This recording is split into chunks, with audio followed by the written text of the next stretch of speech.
नमस्कार मु Deepti दीप्तिस full lab को आपण मानक बहुत बहुत स्वागत। कंचा कदली रे आज आम गोटे बढ़िया स्नैक्स बनैबा एकदम क्रिस्पी स्नैक्स एटा रहइबो आ खाइबा पई भी सेमती चटपटा लागिबो। बनैबा बहुत सहज बहुत कम टाइम रे आपण एटा को बनै परिबे। आशा करूची पसंद आसीबो रेसिपीटी समस्त को स्किप करंतुनी पूरा वीडियो को देखंतु। रेसिपी पसंद आसिले वीडियो को लाइक और शेयर कर दियंतु।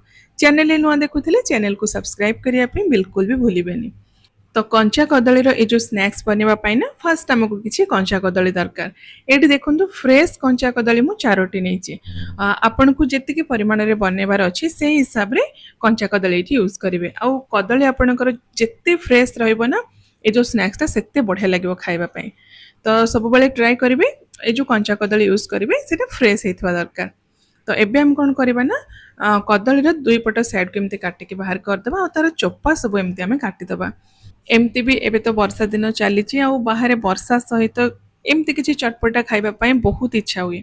तो ये रेसिपीटा ट्राए करंतु इंस्टेंटली आपण बनै पारे बहुत कम टाइम रे बनै पारे और खाइबा भी चटपटा लगे। तो कदली चोपा एमती बाहर करके ना एमती पानी रे आमे ताको भल भाव में धोईदबा। तापरे पानी रू बाहर करके गोटे सफा किचन टावल रे ताको एमती पोछि दबा। जहाँ एक्स्ट्रा पानीटा थिबो से सब भल भाव में पोछि सुखी जिवो। तो एबे हम कौन करवा ना ये जो कदली को पतला पतला स्लाइस करके काटिबा। मुझे पूरा कदली को एमती लंबा लंबा स्लाइस करके काटी। आपण जेमती कंफर्टेबल जेमती आपन को सुविधा होउची सेमती आपण काटिबे। जदि चाहिबे मझिरु कदली को दुई खंड करके तारे भी पतला पतला स्लाइस करके आपण काटि परिबे। जेमती आपन को सुविधा होउची आपण काटिबे। तो ये जो कदली स्लाइस को ना आप बेसी मोटा करके काटबेनि टिके ट्राए करेंगे पतला काटापी जी पॉसिबल होची से हिसाब से आप पतला करके काटबे। ये देखो तार थिकनेस मुझे पाखर देखा पूरा इजिली यहाँ फोल्ड हो जाऊँगी। ट्राए करेंगे एमती टिके पतला करके काटापी। आउ जदि आप छुरी रे कंफर्टेबल हो पारना पतला स्लाइस होनी आपणकर तो एमती घरे जदि ग्रेटर अच्छी आपण पाखे ग्रेटर रे भी आप पतला पतला स्लाइस करके काटि पारिबे। बहुत इजी प्रोसेस एटा। ग्रेटर थिले आपण इंस्टेंटली बहुत कम टाइम रे एटा काटि पारिबे।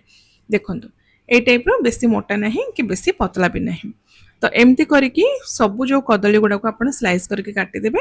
एटा देखंतु मु सब गुड़ा काटि देइछि। एबे हमें कोन करबा ना एथिरे अल्प टिके लूण बेसी आपण लूण एथिरे ऐड करबेनी बहुत कम लूण देबे। तापरे अल्प टिके हळदी गुंड किछि लंका गुंड आउ टिके चाट मसला देकी ताको भल भाव में आम मिक्स करदबा। आ मसला सबको गोलेला बेले ना टिके हल्का हाथ रे मिक्स करेंगे नल कौन हम ना ये जो कदली स्लाइस गुड़ाक भांगी जीव हल्का हाथ रे ताको टिके एपट सेपट करके भल भाव में मसला सबको गोले देबे। तापर या आम 5 मिनिट पे एमती रखीदबा। बेसी टाइम भी रखिबेनी जेहेतु आम लूण मिक्स करके रखीचे कदली पानी बाहर स्टार्ट हो बेसी टाइम आप बिल्कुल भी रखिबेनी 4-5 मिनिट पे आप छाड़देबे। तापरे बैटर बनैबा पई एठी गोटे जगह 2 कप मु नेची बेसन ता सहित क्रिस्पीनेस पई आम एठी मिक्स करबा चाउल चूना।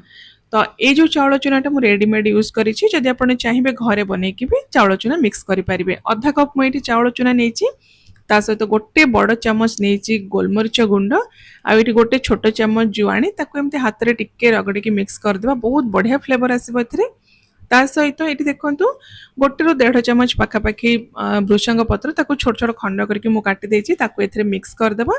गोटे बड़ चमच अदा छेचा बा अदा को आपण ग्रेट करके एथिरे मिक्स करि परिबे। तापर आम एथिरे देई देबा हिंगु पखापाखि 1/4 चमच आ हळदी गुंड अल्प टिके बेसी हळदी गुंड ऐड करबा बिल्कुल भी दरकार नहीं। अल्प टिके आपण हळदी गुंड देबे। तापरे चिली फ्लेक्स मु एठी नेछि गोटे बड़ चमच। चिली फ्लेक्स जगह आपण ना लंका गुंड भी नहीं पारिबे नले कंचा लंका को छेची के एथिरे मिक्स करि पारिबे। स्वाद हिसाब रे हमें लूण ऐड कर देबा। केते बेसन आपण नै चंती से हिसाब रे लूण मिक्स कर देबे। आ एठी देखंतु 2 ରୁ 3 पिंच पाखापाखि आम एथिरे मिक्स करबा खाइबा सोडा। मन रखंतु खाइबा सोडा आपण बेसी बिल्कुल भी ऐड करिबेनी। हाथ रे आपण 2-3 पिंच मापी के एथिरे मिक्स कर देबे। तापर अल्प अल्प करके आम एथिरे पानी देकी गोटे सेमी थिक कंसिस्टेंसी रो बैटर बनैबा।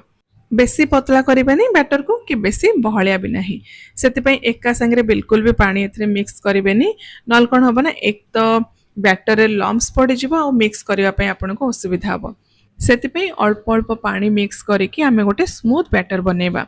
पूरा डिपेंड करुची बैटर ऊपर। बैटर आपनकर जदि बढ़िया बनिबो स्नैक्स भी सेमती पूरा परफेक्ट एकदम क्रिस्पी बनिबो। देखंतु एटी बैटर हमर पूरा रेडी हे गला।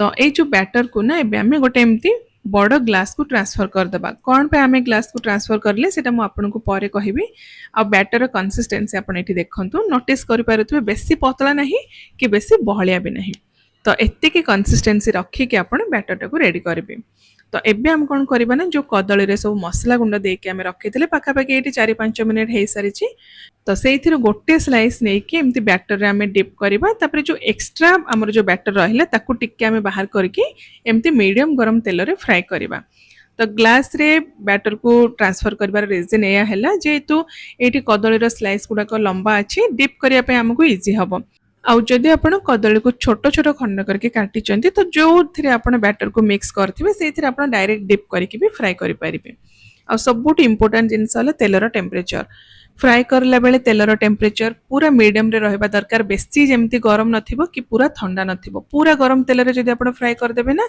ए जो स्नैक्स ता आपणकर क्रिस्पी हबनी बहुत जल्दी कलर आसी जिवो आ पूरा नरम हबो तो सेति मीडियम गरम तेल रे ताको गोल्डन आउ क्रिस्पी हबा जे फ्राई करिवे टिके टाइम लागिवो किंतु एकदम क्रिस्पी बनिबो तो एटी देखंतु सब गुडा को मु फ्राई कर देछि आउ आखुर मु आपन को देखौछि देखंतु तार बाहर लेयरटा केते क्रिस्पी हेछि गरम गरम याको आपण जे कोनोसी सॉस बा चटनी सहित खांतु बहुत बढ़िया लागिवो आशा करूछि रेसिपीटी पसंद आस्तिबो समस्त को निश्चय आपण घरे एटा थरे बनै के खांतु केमती लागिला आपणकर मतामत मो सहित निश्चय शेयर करंतु मु आउ थरे आपण मानक पई गोटे बहुत ही बढ़िया न रेसिपी नै के आसीबी till then take care and bye bye.